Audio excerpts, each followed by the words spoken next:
Amor o tragedia. Esta es la historia prohibida de Elena y André. La frase quedó suspendida en su cabeza como un aviso que nunca supo leer a tiempo. La primera vez que la oyó no fue en voz alta. Fue en la forma en que él la miró desde el otro lado de la cafetería universitaria, en el modo torpe pero honesto, con que apoyó la taza en la mesa, y le ofreció una sonrisa que no supo fingir. Elena estaba sentada con un libro que fingía leer. En realidad, su mirada recorría los dedos de sus manos, las uñas perfectas que su madre siempre miraba y corregía con cariño. Cuando él se acercó, vino acompañado del olor a aceite y a metal caliente, a la mecánica de quien sabe vencer resistencias con paciencia.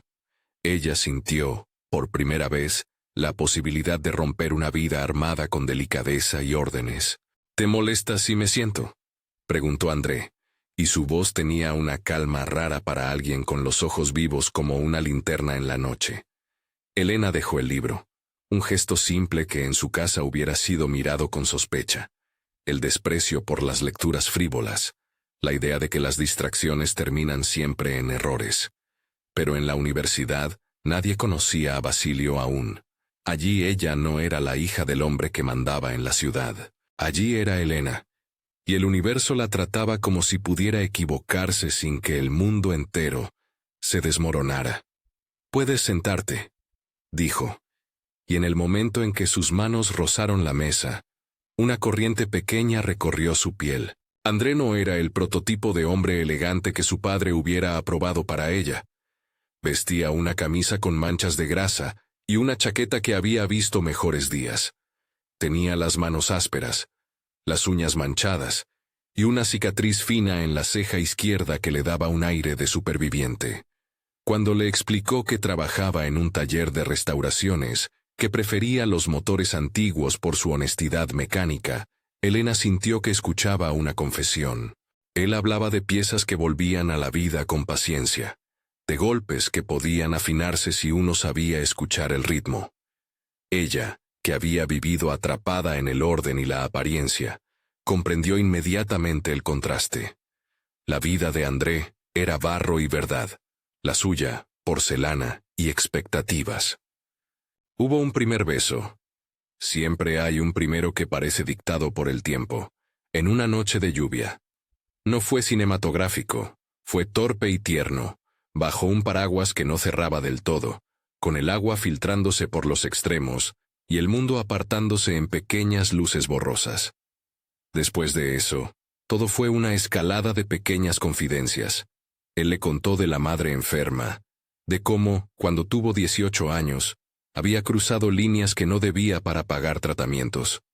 No usó palabras grandilocuentes para justificar aquello.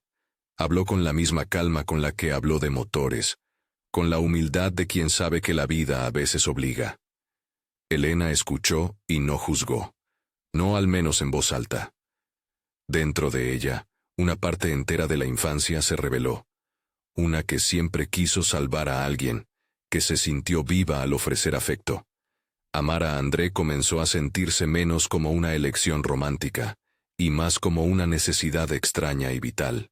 La relación se fue construyendo de a poco, con citas robadas en los intersticios del día. Él la esperaba frente a la puerta del campus con una sonrisa, la llevaba al taller, y le mostraba los coches como si fueran obras de arte. Le enseñaba a distinguir el sonido de una correa que se había aflojado. Ella, a cambio, le llevaba café y ordenaba las herramientas con los guantes que él le prestaba. Sus mundos chocaban como trenes en estaciones diferentes. Sin embargo, en el vagón compartido por momentos, ambos respiraban igual. No tardó en llegar la piel de la desaprobación. La primera vez que Elena trajo a André a la casa, fue por una excusa inofensiva. Necesitaba una firma para un permiso universitario, y su padre, en un gesto paternal distante, había exigido verlo. Basilio observó a André como quien evalúa una pieza rara. Inspeccionó su ropa, su actitud, su habla. No fue una conversación larga. Le bastó con un gesto de la mano, una pregunta corta, para que la tensión en la mesa familiar se hiciera tangible. Catarina, la madre, Conjuró sonrisas y trató de templar el intercambio. En su mirada había una mezcla de afecto y miedo. La clase de miedo que no se nombra cuando uno sabe que la fricción puede convertirse en guerra. No puedes mezclarte con ese mundo, Elena, dijo Basilio con lentitud, como quien formula un decreto. No cuando la familia ha trabajado tanto para llegar hasta aquí. Las palabras no fueron solo una opinión, tenían la potencia de una sentencia. Elena, que había aprendido a callar para mantener la paz, sintió por primera vez esa rabia que nace de la injusticia. Salió de la mesa con la cabeza erguida, pero por la noche, en su cuarto, lloró en silencio, sin dejar que nadie la escuchara. Con André, en la penumbra del taller, fue diferente. Allí todo era verdad. Él no ocultaba nada, y ella no fingía. La noche se convirtió en un territorio compartido, donde las certezas de ambos se mezclaban. La oposición del padre fue el primer obstáculo real. No fueron solo palabras. Pronto vinieron las miradas en la calle, los comentarios de conocidos que repitieron lo que Basilio sugería con insinuaciones. Que André era un joven con antecedentes, que su círculo no era el mejor, que Elena debía cuidarse. Tatiana, la amiga de Elena desde la secundaria, aprovechó la fisura. Cada gesto de ella hacia Elena empezaba a contener una sombra, un elogio envenenado, un rumor sembrado con la delicadeza de quien sabe plantar semillas de duda. Tatiana quería a André, aunque lo negó con uñas, y al ver que Elena le vengaba con esa felicidad arrancada, se convirtió en una presencia incómoda que orbitaba la pareja como un imán que escupía ruido. Al mismo tiempo, el mundo fuera de ellos comenzó a mostrar grietas que no parecían solo sociales. Pequeñas cartas empezaron a aparecer en el buzón de Basilio. No eran declaraciones, sino amenazas en forma de recordatorios, cantidades de dinero, fechas, una caligrafía deliberadamente anónima. Paulo, el jefe de seguridad de la familia, las recibió con la gravedad de quien conoce el peso de las palabras que llegan en papel. Cada carta pedía silencio, pedía sumas que parecían diseñadas para humillar. No publiques nada, no preguntes, entrega. Las letras no llevaban firma, pero sí la certeza de que alguien conocía algo íntimo sobre la familia. Elena vio una de esas hojas cuando quiso enfrentar a su padre. Encontrarla allí, con la tinta aún húmeda, fue como descubrir una herida abierta que nadie había querido curar. Basilio negó todo, por supuesto. Lo negó con la misma frialdad con que había negado su permiso para verla salir con André. Catarina, por su parte, se desmoronaba entre las dos versiones. Por un lado, la obediencia al marido. Por el otro, la compasión hacia la hija que amaba sin condiciones. «No sabes de qué hablas», le dijo Basilio a André en la cochera, delante de la mirada fija de Elena. «No sabes lo que hay detrás». André, que había aprendido a medir sus respuestas para no provocar más, contestó con calma pero sin retroceder. «No he hecho nada que no acepte pagar con mi propio cuerpo», dijo. «Si hay algo que quieras que aclare, dilo. No tengo miedo de la verdad». Su voz fue una pequeña declaración que no alcanzó a sostener la multitud de sospechas que se cernían alrededor. Las cartas siguieron llegando, y con ellas un aguijón de violencia.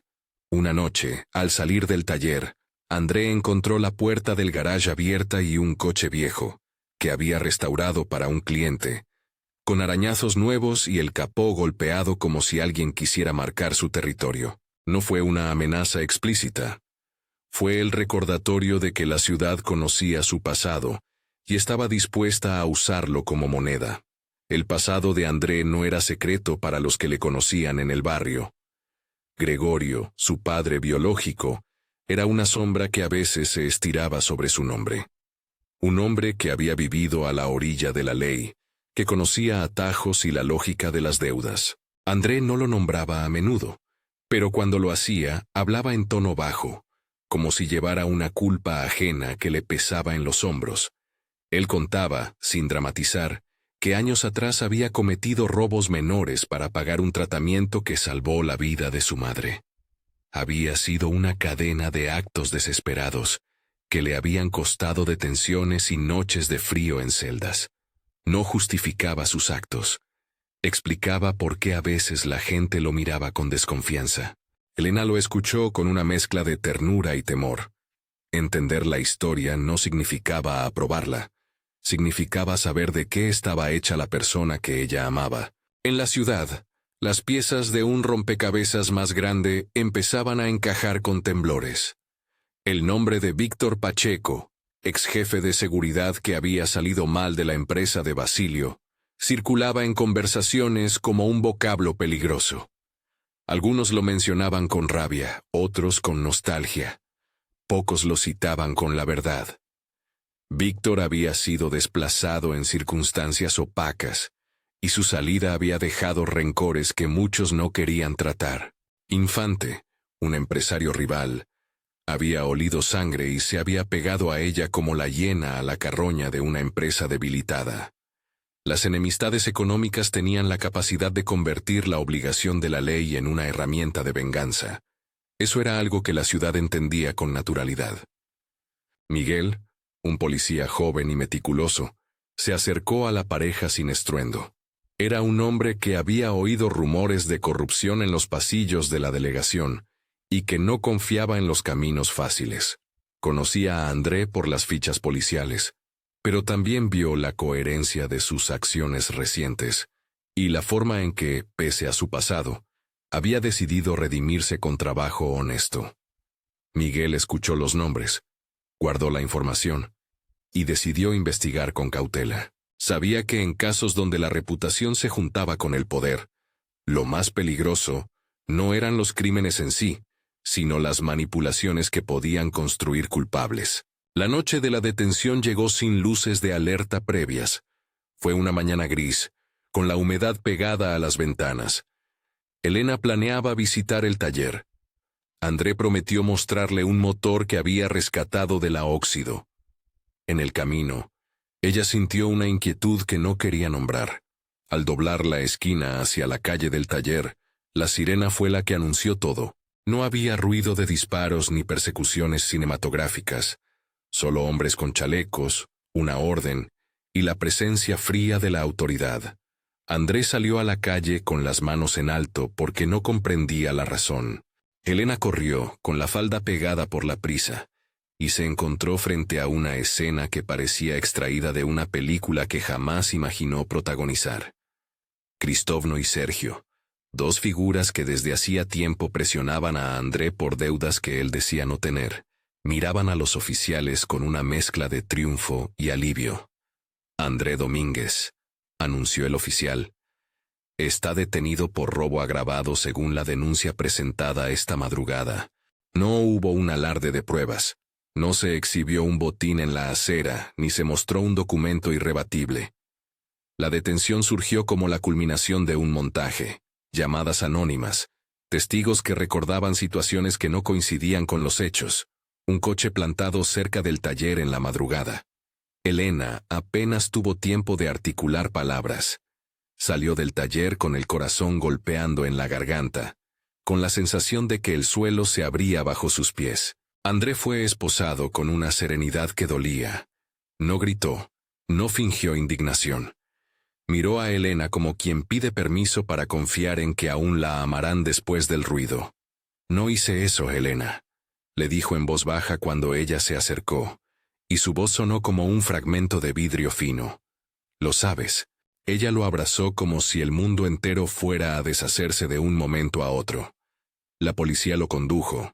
Las cámaras del barrio lo registraron, y en la casa de Basilio la noticia llegó como un detonante contenido. Fue el pretexto que Basilio necesitó para confirmar su advertencia. Elena escuchó frases que cortaban: «Te lo dije, es peligroso, tu futuro está en juego». Catarina la miró con ojos que imploraban calma, y al mismo tiempo, mostraban la claridad de quien comprende el daño que la verdad puede causar. Esa tarde, en el despacho de la empresa, llegó otra carta. Esta no fue anónima. Fue un sobre con una caligrafía que parecía escribir con ira contenida. Dentro había una demanda, y una imagen tomada de un coche, con una matrícula que pertenecía a uno de los empleados de la casa. La suma exigida en la nota era ridícula para alguien en el poder del apellido de Elena, pero la intención era otra: humillar, demostrar que nadie estaba fuera de la diana. Paulo dedicó la noche a revisar cámaras y a hablar con contactos en la delegación. Miguel mantuvo la puerta abierta del calabozo para pasar información cuando la tuviera. Elena, sin rumbo, tomó una decisión intempestiva: no quedarse a ser la hija que el mundo miraba con lástima.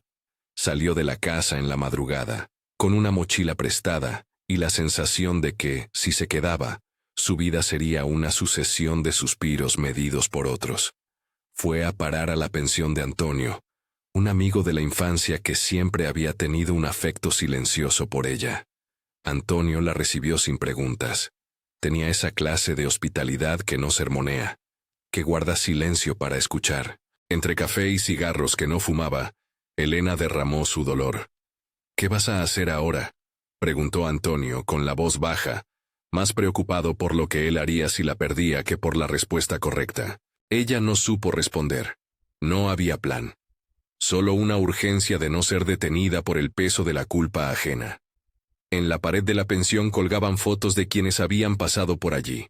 Rostros que contaban historias de amores rotos, de fugas, de decisiones que cambiaron vidas. Elena, por primera vez, se permitió ser una de esas imágenes. Allí, en esa habitación pequeña, prometió a sí misma que no abandonaría a André. No sabía cómo probaría su inocencia.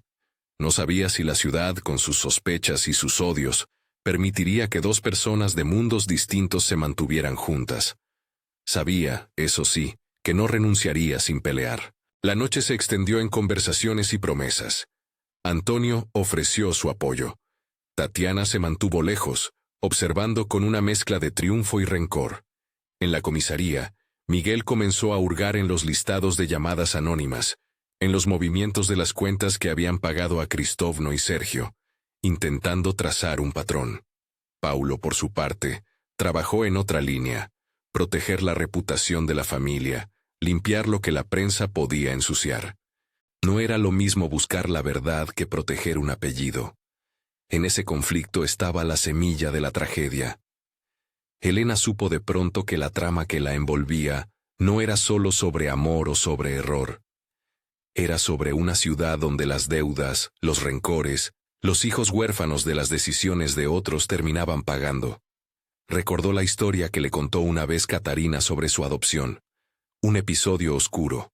Un fallecimiento cuya versión oficial no cerró todas las preguntas. No supo por qué ahora esa historia volvía a la superficie. Cómo el pasado se convertía en un arma que apuntaba a su presente. Solo supo que, si la verdad no se encontraba rápido, la balanza se inclinaría hacia la destrucción. El taller de André quedó vacío por semanas. Las piezas que él había dejado para arreglar esperaban bajo telas que olían a gasolina. Se convirtió en un santuario de ausencia. Elena iba allí cada día, recogía la herramienta que él usaba para tensar una correa y la colocaba entre sus manos como si el tacto pudiera reconstruir lo que la policía había roto. Las cartas siguieron llegando, algunas con demandas, otras con advertencias más sutiles, fotografías, un recorte de un periódico con una nota amarillenta, una frase que le recordaba a Elena quienes tenían el poder de destruir. Y mientras la ciudad observaba, emergieron voces que no habían querido pertenecer a la pelea, pero que ahora la elegían. Voces de trabajadores del taller que juraban por la honestidad de André. Testimonios de vecinos que dijeron haber visto a Cristóvno rondar la zona. E incluso una llamada anónima a la delegación que sugería que la detención había sido una operación para cubrir otra cosa. La tensión se volvió casi eléctrica. En la casa de Basilio se vivían noches de silencio ensordecedor. Catarina cruzaba el pasillo con sombras en los ojos. Basilio quería soluciones que no dejaran manchas. En la calle, la palabra montaje circuló como rumor, y la división social quedó clara. Por un lado los que creían en la versión del poder, por el otro los que apostaban a la humildad reconstruida de un joven que trataba de rehacer su vida. Elena, sin embargo, Había hecho una elección que nadie celebró. Decidió huir de la comodidad que le ofrecía su apellido para construir una zona donde la decisión fuera suya. Sabía que esa salida sería vista como una fuga romántica o como una irresponsabilidad. A ella le importaba poco. Lo que le importaba era estar cerca de alguien cuyo dolor conocía y cuyo cuerpo había pagado con noches frías aquel trasplante que le dio vida a su madre. En su mochila llevaba unas monedas, la colección de cartas que nadie más había leído, y una fotografía de los dos en la lluvia, con las manos entrelazadas. La decisión abrió un abismo. Algunos la llamaron temeraria, otros valiente. Para Basilio fue una afrenta. Ya no era solo una hija desobediente. Era una parte de la familia que podía poner en riesgo todo lo construido. Para Catarina fue una herida abierta que supo que quizás no podría cerrar. Y para André fue una luz tenue. En la celda, lejos de la humillación pública, él se aferró a la idea de que no estaba solo. No sabía cómo probarlo, no sabía cuándo saldría, pero la imagen de Elena, con la mochila al hombro, le llenó las horas.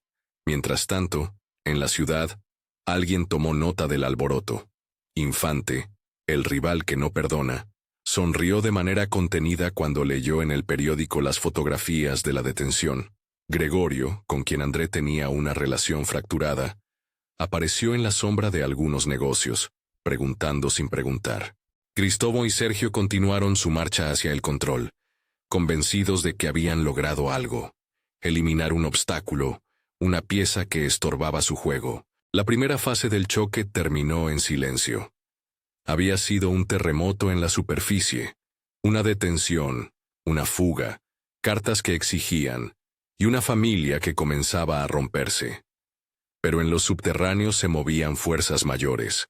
Archivos negados en la oficina de Basilio, una cuenta en un banco que no figuraba en la lista familiar, un empleado que murmuraba noches enteras sobre un pago que nadie recordaba. Miguel seguía su rastro con obstinación. Paulo cerraba puertas con decisión. Nadie, sin embargo, podía aún decir quién era el verdadero culpable de todo lo que empezaba a desmoronarse. Y entre eso, Elena comprendió algo que le cambió el pulso.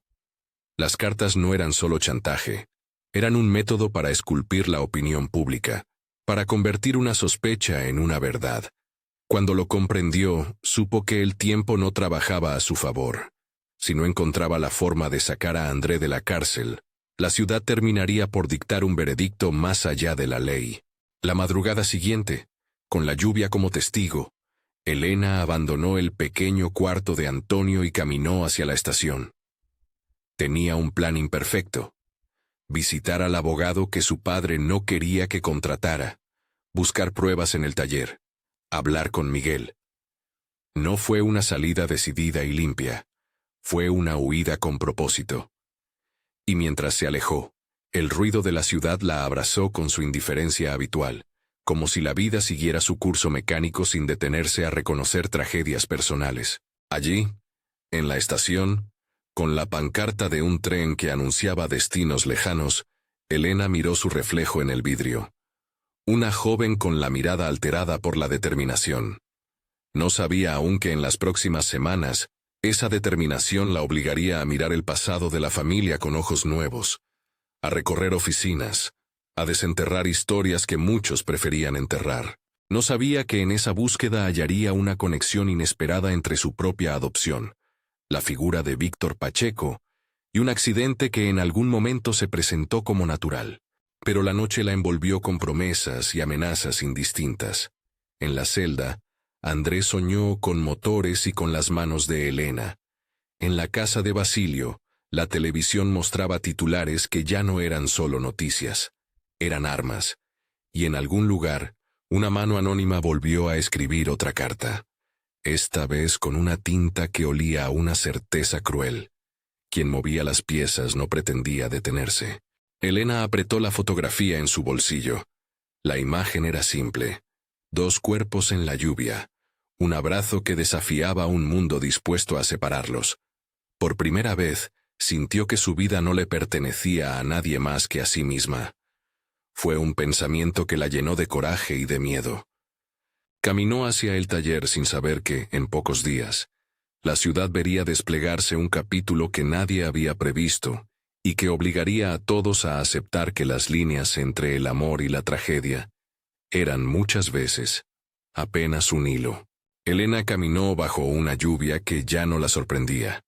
La ciudad parecía estar acostumbrada a limpiar sus culpas con agua. No llevaba más que la mochila donde guardaba algunos libros, las cartas que había arrancado de los sobres y la fotografía de ambos bajo el paraguas raído.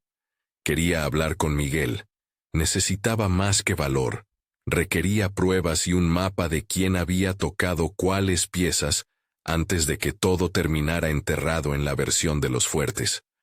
Encontró a Miguel en una sala pequeña de la comisaría, con el café frío al lado y la mirada pegada a una pantalla que mostraba transferencias bancarias y un mapa de llamadas. Él levantó la vista cuando ella entró. No hubo palabras grandilocuentes. Su modo de actuar había aprendido que los grandes gestos pertenecían a las novelas. Aquí, la verdad se construía con paciencia, con cruces de datos y paciencia. «Tengo algunas cosas», dijo Miguel, y desplegó un montón de papeles en la mesa. «No será fácil, pero hay movimientos que no se justifican. Pagos a cuentas pequeñas, empresas fantasma. Lo curioso es que muchas de esas cuentas recibieron transferencias coincidentes con fechas en que Víctor estuvo peleando por su puesto en la seguridad». Elena siguió con los ojos las líneas, los números, los nombres. No era contable, pero su hambre de verdad hacía que cada cifra tuviera la textura de una pista posible. «¿Basilio?», preguntó sin disimular el temblor. Miguel asintió lentamente. No dijo que todo estaba resuelto. La justicia rara vez funciona en una sola noche, pero el rastro existía, y más importante aún, había alguien que lo había empezado a limpiar de manera apresurada. Llamadas a la policía con versiones distorsionadas, testigos que aparecían después de una conversación con Cristóvno y Sergio, un coche abandonado que, convenientemente, no tuvo dueño que lo reclamara. Si conseguimos conectar a esos pagos con personas que trabajen para Basilio, podremos mostrar un patrón, explicó. Si además conseguimos testigos que confirmen haber visto a quienes amenazaban a André, eso endurece el caso. No podemos quedarnos en rumores. Elena cerró los puños como si quisiera contener una tormenta. No era solo la libertad de André lo que colgaba de un hilo. Era la idea de que el amor que había nacido entre ellas dos pudiera ser aplastado por una maquinaria que convertía afectos en fichas. Esa tarde, en la pensión de Antonio, se reunió con quienes aún le ofrecían abrigo sin condiciones. Antonio, que tenía manos de carpintero y una calma que venía de la costumbre de arreglar lo que otros rompían, propuso contactar a antiguos clientes del taller, personas que no tenían interés en la guerra de familias, pero sí en la verdad de los trabajos y las devoluciones puntuales. Algunos recordaban noches en que Cristóvno aparecía para exigir favores. Otros hablaban de pagos flacos que terminaban en sobres. Fueron pequeñas piezas, pero Miguel las registró una por una. Mientras tanto, en la casa de Basilio, las grietas se volvían profundas. Los silencios se transformaron en palabras cortantes. Catarina, cuya ternura siempre había parecido un puente, estaba cada vez más deshecha entre la lealtad a un esposo que había construido el imperio familiar y el amor por una hija que se iba alejando. Durante años había vivido con el temor de que lo que protegía a la familia, cuando se examinara, pudiera ser su ruina. Ahora ese temor tenía forma. Cuentas, transferencias, fotografías. Una noche, en la cocina de la casa grande, con la luz tibia de la lámpara y el ruido de la lluvia como telón, Catarina llamó a Elena. No fue una escena de reconciliación inmediata ni un giro repentino. Fue más bien un momento en que la fragilidad humana tomó la iniciativa y habló. Catarina la miró con ojos que habían conocido la belleza de una hija y el peso de secretos. «No sabes cuánto te quiero», susurró. «Pero hay cosas que no puedo decirte, porque decirlas será abrir agujeros que ya no sabremos cómo cerrar». Elena se sentó frente a ella, y por primera vez le pidió lo imposible, claridad sin protección, palabras que no acercaran la carne de nadie al abrigo de la mentira. Catarina comenzó a hablar con una voz que se rompía poco a poco. Narró noches de papeles escondidos, de teléfonos que se apagaban en cuanto se oía una voz, de una reunión antigua en la que Basilio casi pierde la empresa, y de la aparición de Víctor Pacheco, dispuesto a exponer irregularidades si no se le pagaba el silencio. Dijo que en un momento, la decisión fue de cortar el rumor con dinero, comprar el silencio de quienes podían dañarlos. Dijo que había firmado documentos, autorizado transferencias, fingido normalidad. Creí que estábamos protegiendo algo grande, murmuró. No era amor a la riqueza. Era miedo de que lo que dejamos atrás destruyera lo que tenemos. No pensé en nadie más que en mantener la familia. Las palabras no justificaban nada. Apenas daban contornos a lo que la mirada de Elena ahora empezaba a ver. Una casa construida sobre compromisos que podían convertirse en condenas. Pero algo en la narración encendió una alarma nueva. La sensación de que Víctor no había sido un chivo expiatorio sencillo, que su caída había estado relacionada con más que una pelea por un puesto o un pago atrasado. Mientras esas piezas aparecían en la mesa de la casa, Víctor tomó una decisión que le resultó fatal. Había hecho llamadas. Había reunido documentos. No confiaba en la vía formal, o quizá había llegado al límite de su paciencia. Decidió que si no lo escuchaban, al menos lo verían. Contactó con Miguel y le pidió una reunión en un hotel viejo del centro. Miguel, que ya había sospechado que alguien movía los hilos desde dentro, aceptó. Pensó que Víctor podía ofrecer la prueba que necesitaban. Elena supo, por la intuición que adquieren quienes aman en la urgencia, que no podía quedarse al margen. Fue al hotel por la tarde, con la lluvia clavando su ritmo en las ventanas. En el pasillo del hotel, Víctor la esperaba con un sobre seco en la mano. No era un hombre de gestos dramáticos, tenía la mirada de quien ha observado demasiado y entiende que la verdad rara vez es limpia. «Tengo cosas que te atañen», dijo. «No son solo cuentas o pagos, hay registros, correspondencias, y hay gente que no quiere que nada de esto salga a la luz». Le entregó el sobre, y antes de que ella pudiera abrirlo del todo, añadió una advertencia. «No confíes plenamente en lo que veas, hay quien firma y hay quien ejecuta. No siempre coinciden». Ella sostuvo el sobre como si fuese frágil, porque en ese momento, así era, frágil y peligroso. Víctor la miró con la fatiga del que pagó por su audacia con la soledad. «Te lo doy a ti porque nadie te mirará con la misma dureza que tu padre», dijo con un hilo de humor cortado por la verdad. «Y porque, si algo me pasa, tienes que saber». No le dio tiempo a explicar más. Esa misma noche, alguien apagó la luz de Víctor. Apareció en la morgue, y el eco de su nombre se propagó como una réplica. Primero rumores, luego detenidos, luego acusaciones. No fue un crimen a la luz del día, ni tuvo la teatralidad de tiros en la calle. Fue un descubrimiento que paralizó. Víctor estaba muerto. La noticia llegó a todos los rincones de la ciudad con la misma sensación de que algo más grande que la venganza había comenzado. Elena tuvo al sobre en la mano y la cabeza en un laberinto. Abrió el papel y halló grabaciones en una memoria USB, recibos, nombres anotados. En aquellos audios, la voz de Víctor, arrastrada por la urgencia y la claridad, hablaba de pagos, de reuniones nocturnas en garajes, de la participación de personas que parecían intocables. Mencionaba a Gregorio y a otros, sí, pero había un momento que heló la sangre de Elena.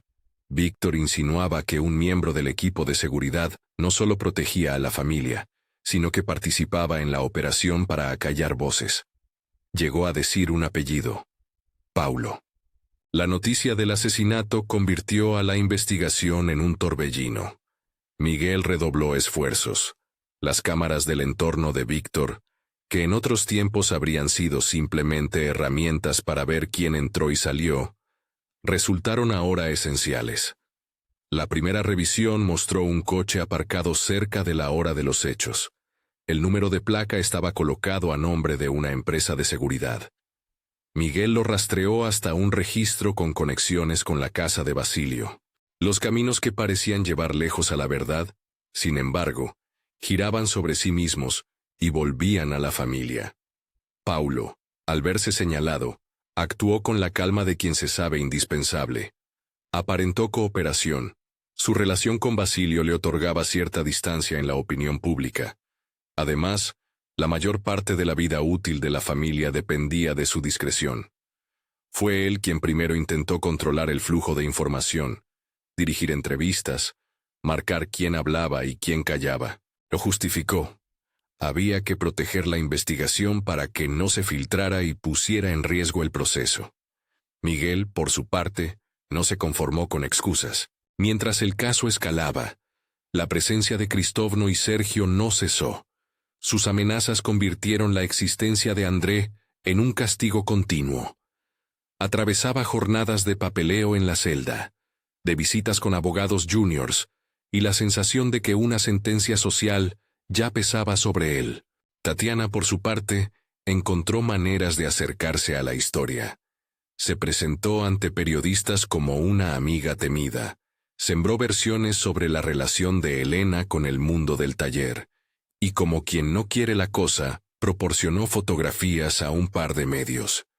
Esa mezcla de rencor y ganancia la transformó en una pieza más del mecanismo que pretendía destruir lo que Elena llamaba hogar. No todo, sin embargo, era destrucción. En la comisaría, Miguel consiguió un testimonio que cambiaría el rumbo. Un chofer que había llevado a Cristóvano y a unos desconocidos en noches distintas, describió una conversación. Pagos, órdenes, nombres. Dijo que había escuchado el nombre de Paulo en tono de súplica. Fue un hilo mínimo, pero en manos de Miguel se volvió fuerza. Si el chofer decía la verdad y si Víctor había nombrado a Paulo por algo más que sospecha, entonces el protector podía convertirse en verdugo. Cuando Miguel pidió formalmente interrogar a Paulo, se encontró con resistencia. La casa de Basilio puso en marcha su maquinaria de defensa, usando a los abogados como escudos y la influencia como cortina. Pero las leyes, aunque lentas, tenían sus propias grietas. Pruebas documentales que respaldaban las transferencias, testigos dispuestos a hablar bajo juramento, grabaciones de Víctor.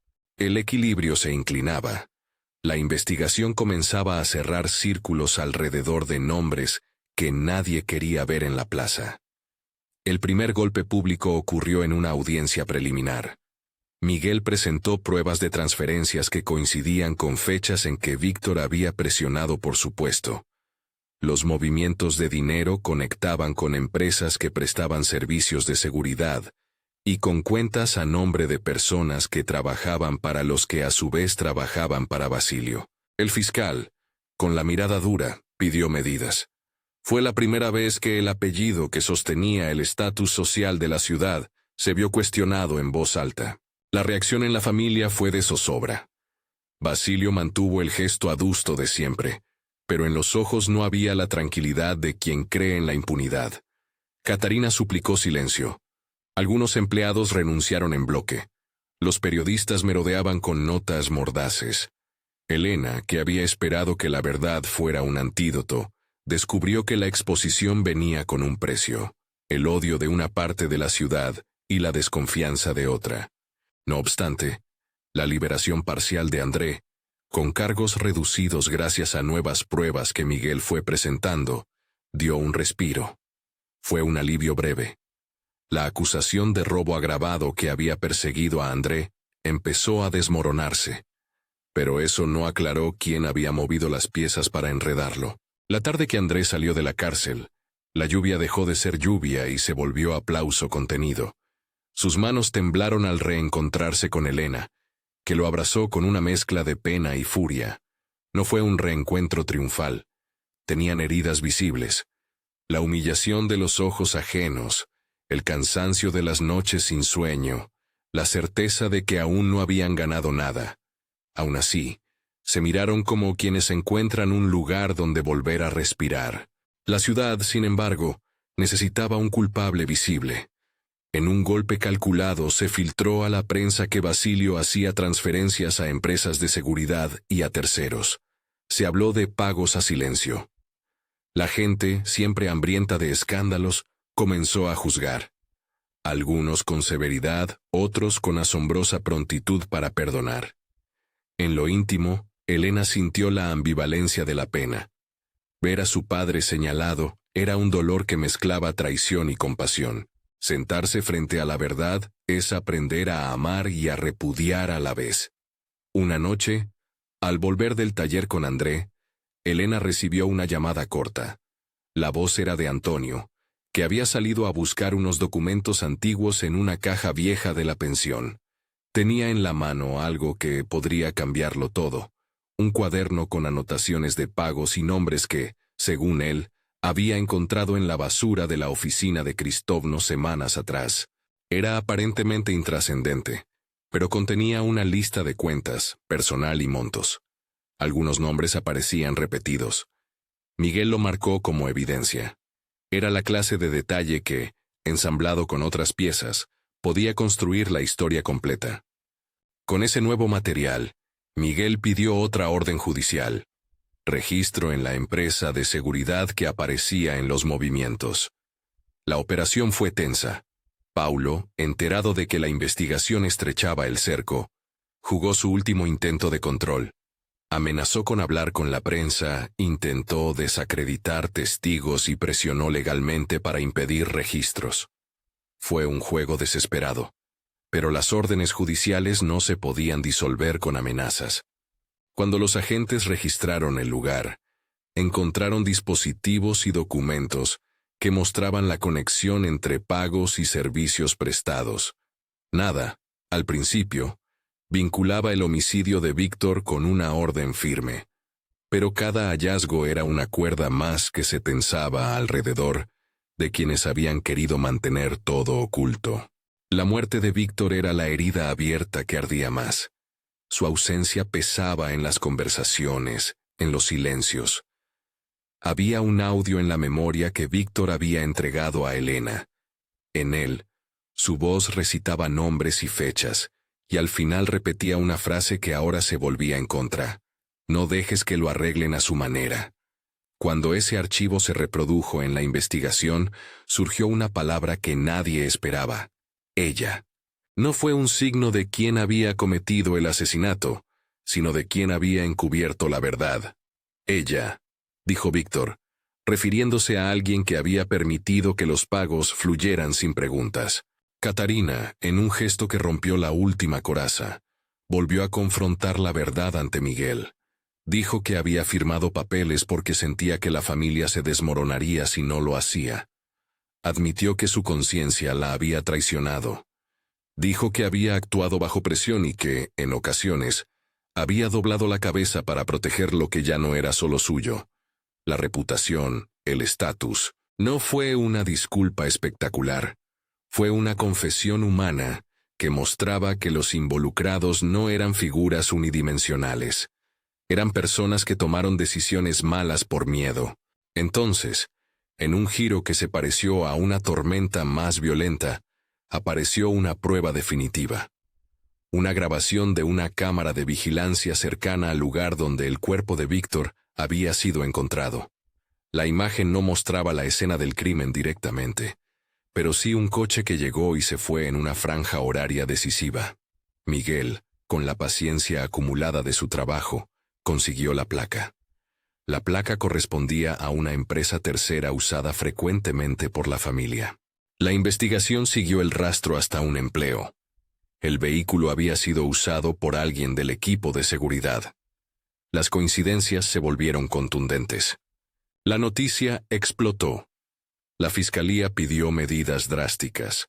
La ciudad, que ya empezaba a dibujar carteles y comentarios en los cafés, se dividió en quienes pedían la cabeza de los implicados y quienes defendían la trayectoria de un hombre que había construido empleos y había dado estabilidad a muchos. Era la disputa clásica entre la moral pública y el tejido íntimo de los afectos. La audiencia en la que se formalizaron las acusaciones contra Basilio fue una sala tensa, llena de cámaras y rostros que querían observar el desplome de un nombre. Miguel presentó el mapa de pagos. Elena estuvo allí, una figura menuda en medio de la monumentalidad del caso. Cuando su turno llegó, la emoción era difícil de contener. Habló con voz firme, no para narrar el rencor, sino para exponer la verdad que conocía de primera mano. El miedo, las cartas, las amenazas, la detención de André. Habló de la familia que había escondido cosas para sobrevivir y de la chica que se había convertido en quien mira sin omitir lo que duele. Basilio, cuando le tocó responder, usó la voz que había aprendido a emplear en las asambleas de negocios. Medible, calculada, con una paciencia que sonaba a control. No admitió crímenes, sí admitió haber tomado decisiones para proteger a la compañía en tiempos de emergencia. Dijo que nadie puede acusar sin pruebas sólidas. Dijo que la verdad, cuando se muestre, limpiará su nombre. No fue una confesión, fue una defensa con la claridad fría de quien sabe que la ley exige evidencia. Los días siguientes fueron un festival de contradicciones. Testigos se retractaron, otros mantuvieron su versión. En la sombra, Cristóbano y Sergio susurraban amenazas. Gregorio, que hasta entonces había sido figura periférica, apareció en algunos testimonios como proveedor de presiones en las noches previas. El panorama era un tejido intricado en el que cada hilo parecía sostenerse por su cuenta. La justicia avanzaba, lento, pero con pasos. El punto de inflexión ocurrió cuando, en plena audiencia, alguien trajo la noticia de que un sobre con información adicional había sido entregado en la fiscalía por mano anónima. Era material que Víctor había preparado y que, por alguna razón, no había alcanzado a ser revisado antes de su muerte. Al abrirlo, la fiscalía encontró registros bancarios que no solo confirmaban pagos irregulares, sino que mostraban transferencias directas a cuentas personales de empleados que trabajaban para la empresa de seguridad. Fue la gota que rompió el equilibrio. Ya no había solo indicios, había trazas que las conexiones de dinero hacían casi imposibles de negar. La detención preventiva de Basilio se concretó. Fue una escena extraña.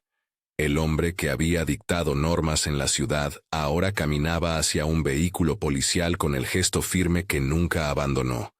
Catarina, desde la tribuna familiar, llora sin lágrimas. Elena sufrió un terremoto interior. No era sencillamente que su padre fuera arrestado, era que su vida entera, hasta su nombre, parecía haberse vuelto un producto de decisiones que no le pertenecían. En la noche en que lo trasladaron, con las luces rojas parpadeando a lo lejos, Elena se cruzó con Paulo en la entrada de la comisaría. Él no la miró con la dureza del enemigo ni con la compasión del aliado. Simplemente tenía la expresión de quien ha puesto un precio al silencio. Y ahora ve que ese precio se ha convertido en cadena. Se dijeron pocas cosas. Él, con la voz apagada, negó cualquier implicación directa en la muerte de Víctor. Ella, con la mirada que ya no era solo de una hija, le exigió que se apartara de su familia. «No sabes lo que pasa detrás», dijo Paulo al final, como si excusara sus actos con la pesada responsabilidad de su papel. «Hice lo que creí necesario para que esto no explotara hacia afuera». Elena no respondió. Había jurado descubrir la verdad y sabía, de manera visceral, que había hombres dispuestos a cruzar líneas para proteger otras líneas. Eso no los justificaba, pero servía para construir una mirada humana sobre actos inhumanos. El proceso que siguió era inevitable, y la ciudad lo siguió con una mezcla de morbo y esperanza. Testigos se presentaron, documentos fueron analizados, y poco a poco, la figura de Basilio se fue troceando. Por un lado, el empresario que había cometido irregularidades para proteger un legado. Por el otro, el hombre que, quizás sin intención, había permitido que la violencia surgiera al borde de sus decisiones. No fue un relato limpio de monstruos y ángeles, sino una novela áspera de errores humanos. Llegó el día en que la familia tuvo que enfrentarse públicamente a la suma de lo descubierto. Fue en la sala donde la prensa se apiña para ver las caídas, y que, por alguna razón, seguía siendo también lugar de reconciliaciones imposibles. Elena estuvo allí, con André a su lado, sosteniendo la mano de quien le había prometido lealtad desde la oscuridad del taller. No era la calma de los desconocidos, era la determinación de quienes habían atravesado tormentas juntas.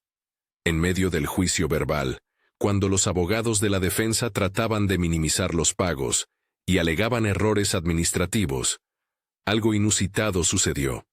Basilio, en un gesto que nadie esperaba, se levantó y, dirigiéndose a Elena, habló en voz baja pero clara. «Si quieres respuestas, ven conmigo», murmuró sin proponer defensa ni estrategia. «Hay cosas que debes saber de primera mano». Fue una oferta que nadie interpretó igual. Para unos, era la maniobra de un hombre que quería controlar la narrativa hasta el último minuto. Para Elena, fue la oportunidad de escuchar la verdad de boca de quien había sido su padre toda la vida. No fue una conversación pública, fue un cara a cara que se dio en una sala lateral, con el zumbido de voces lejanas. Basilio la miró como nunca la había mirado antes, sin la ironía del control, sino con un cansancio profundo. Contó fragmentos. Dijo que años atrás Víctor había amenazado con revelar documentos que implicaban a gente poderosa. Dijo que, en su miedo, aceptó pagar para mantener la paz porque pensó que así protegería empleos y la continuidad de la empresa. Dijo que había cometido errores, que su manera de asumir la responsabilidad había sido corrompida por la costumbre de proteger lo que amaba. Si algo salió mal, si hubo un crimen que se cometió, dijo con voz quebrada, no fue por mi mano directa, pero no sé cuánto daño puedo demostrar haber evitado con mis métodos. Lo siento, Elena. Lo siento por confiar en los atajos. Esa confesión no fue completa. No fue una confesión que admitiera asesinato ni conspiración. Fue una confesión de culpa moral que, sin embargo, mantenía una distancia con la legalidad. Elena lo escuchó con una mezcla de odio y compasión. No quería que la persona que la había dado una vida la dejara sin sentido. Quería, en cambio, respuestas que la ayudaran a construir su futuro lejos de la sombra de decisiones ajenas. La reacción pública fue intensa. Quienes vieron en su declaración un gesto de transparencia sentían alivio. Quienes esperaban una confesión explícita se sintieron defraudados. Para la familia, la realidad fue aún más compleja. La exposición de la ambivalencia de Basilio cambió la forma en que algunos lo defendían, y en otros lo condenaba. Entonces ocurrió lo inesperado. En medio de la vorágine, mientras las cámaras grababan y las palabras aún resonaban, Basilio se desplomó. Fue un colapso abrupto, sin teatralidad, con la misma violencia de lo cotidiano. Las manos que habían estrechado contratos se sacudieron y su rostro palideció. Nadie supo en un primer momento si era el estrés, la presión o una afección de años que le cobraba la factura. Lo llevaron entre sillas y murmullos, con la prisa de la gente que no acepta que la vida se interrumpa así. En el hospital, la escena era un tamiz de emociones. Periodistas afuera, familiares dentro, médicos con la eficiencia de siempre. Catarina, que había sido la imagen de la ternura angustiada, tuvo un ataque de llanto que muchas veces parecía un grito sin salida. Elena, en ese cuarto donde la vida y la muerte se rozan con la indiferencia de sus aparatos, se encontró a solas con su padre por primera vez sin el escudo de la vida pública. Basilio, con la mirada nublada por el color del malestar, habló en un hilo de voz. No fue una escena para la absolución ni para el dramatismo. Fue más bien como si el cuerpo exigiera una rendición. En su voz había arrepentimiento y una claridad que no había encontrado en el estrado. «Elena», dijo, y su voz tenía el peso de los años. «Hay cosas que hice pensando en nosotros. No todas fueron correctas. Perdóname». Ella no supo responder de forma racional. La cercanía entre ambos era ahora una tensión que sugería que el amor puede convivir con la condena. André la tomó de la mano con firmeza. Antonio y Miguel esperaban afuera, una red que se había formado en torno a ella. Mientras la familia vivía las horas lentas del hospital, la fiscalía siguió su camino. Encontraron pruebas adicionales que no parecían dejar a Basilio sin opciones legales. Transferencias planificadas, comunicaciones, órdenes a empleados para comprar silencios. La idea de que el poder limpiara la historia se debilitaba. La acusación de irregularidades y encubrimiento trabó contra la posibilidad de una condena por homicidio, pero el muro de la deshonestidad ya era bastante alto. Luego vino el giro final que nadie vio venir por completo. Una revisión minuciosa de llamadas y cámaras mostró un detalle perturbador. La noche en que Víctor murió, hubo movimientos en la casa de seguridad que señalaban a un miembro del equipo en particular. Paulo, que hasta entonces había mantenido una neutralidad calculada, apareció en los registros de ubicación cerca del lugar y a horas clave. La prensa, que durante meses había buscado nombres, finalmente tuvo un titular que el público devoró. Para los que seguían la historia, aquella conexión dolía. Un guardián convertido en actor del crimen. La detención de Paulo fue rápida y casi silenciosa. No hubo, al principio, un gran gesto público. La policía, con la evidencia en la mano, impidió que el caso se politizara de forma inmediata. En los interrogatorios, Paulo no se desmoronó de inmediato. Intentó explicar que sus acciones habían sido resultado de una lealtad extrema, de un miedo que lo aplastaba. Dijo que había intentado proteger sin medir consecuencias. Miguel, que había visto cómo la lealtad puede transformarse en justificación, no le dio clemencia en el modo en que lo escuchó. «Pensé que salvaba algo», dijo Paulo en un momento en que la voz parecía quebrarse por el peso. «Creí que si callaba o si amenazaba a algunos, no habría necesidad de llegar a medidas mayores. No quería sangre». Las palabras no excusaron el acto. El móvil de la protección, cuando se convierte en violencia, no pierde su filiación con la culpa. Paulo terminó acusado por el homicidio de Víctor. Basilio no fue señalado por la autoría directa del crimen. Sí fue acusado por la red de pagos y encubrimientos que hicieron posible una atmósfera donde la violencia podría prosperar. El desenlace judicial fue complejo y dejó a muchos heridos.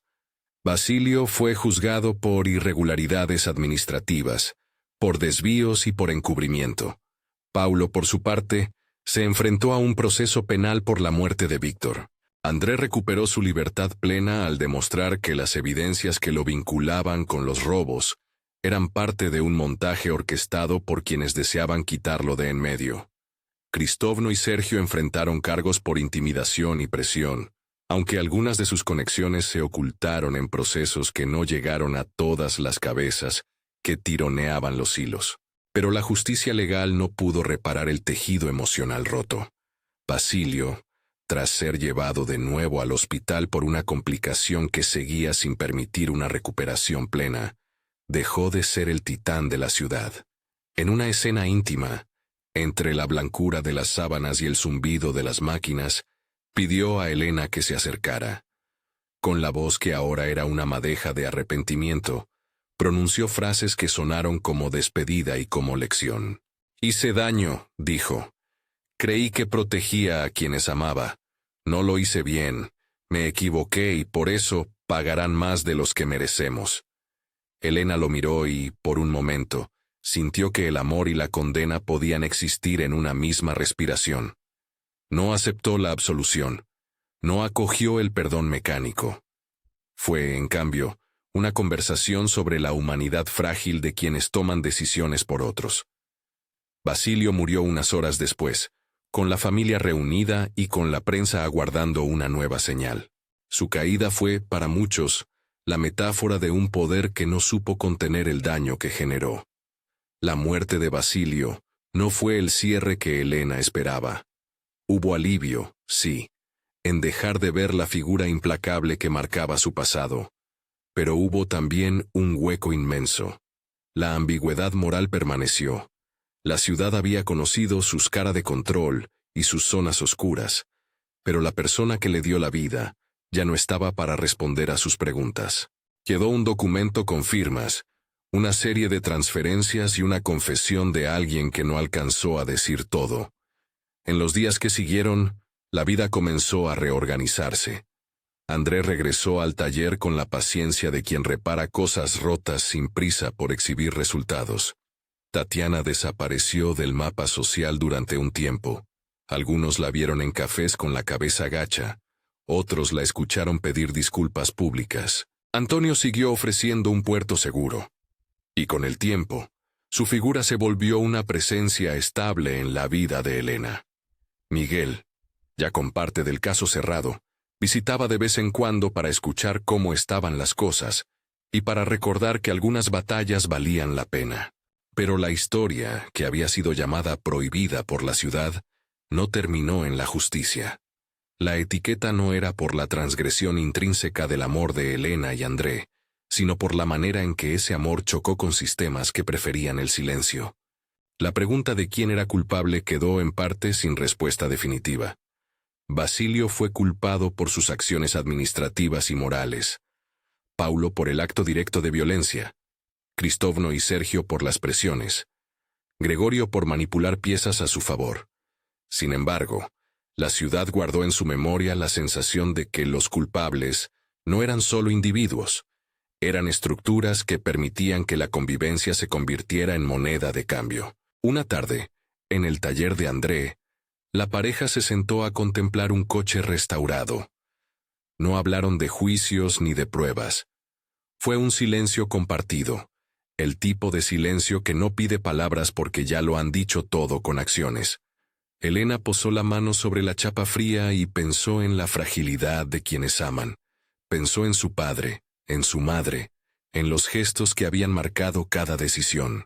Pensó en Víctor, en el hombre que había querido que la verdad saliera a la luz, y en Paulo, cuya lealtad había mutado en un crimen.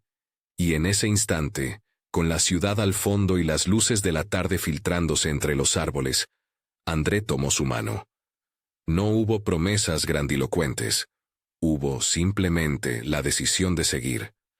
Sabían que el mundo no sería amable. Sabían que las cicatrices habían cambiado sus mapas. Pero también sabían que la vida, con sus contradicciones, ofrece a veces la posibilidad de crear algo nuevo, a partir de lo que quedó. La última escena que quedó en la memoria de todos fue pequeña, pero poderosa. Elena, de pie frente a la tumba de Basilio, con una mezcla de dolor y agradecimiento. Sus palabras no fueron un perdón absoluto ni una condena eterna.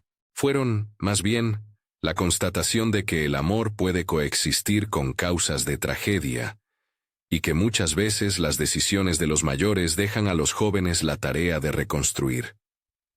«Amor o tragedia», murmuró para sí, con la voz apenas audible.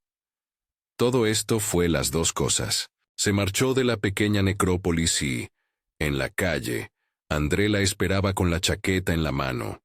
No había promesas de finales felices sin compromiso. Había la certeza de que la vida puede poner a prueba lo que más importa. Eligieron quedarse, no por heroísmo, sino por la convicción sencilla de que aquello que construyes con cuidado merece ser defendido. En la ciudad, la historia siguió circulando. Algunos la contaron como la caída de un poderoso, otros como la historia de dos jóvenes que se atrevieron a amar en medio de dogmas. Para Elena y André, el cierre no fue una sentencia, sino una puerta abierta.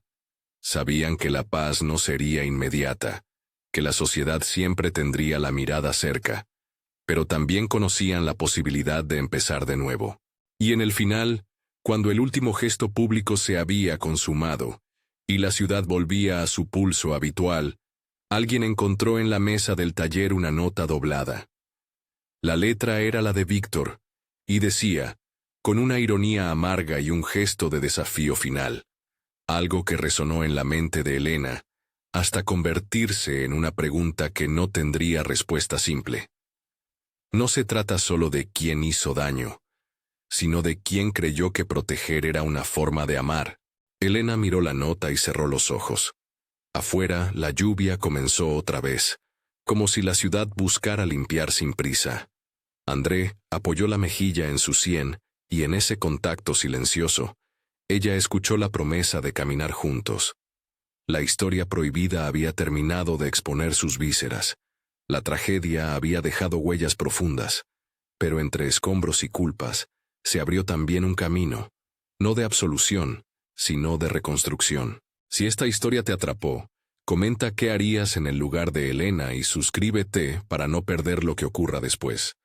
La ciudad aún guarda secretos y, aunque algunos se aclararon, siempre habrá rincones donde la verdad espera ser encontrada.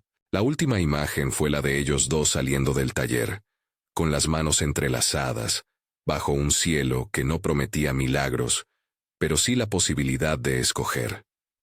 No era la escena de un cuento perfecto.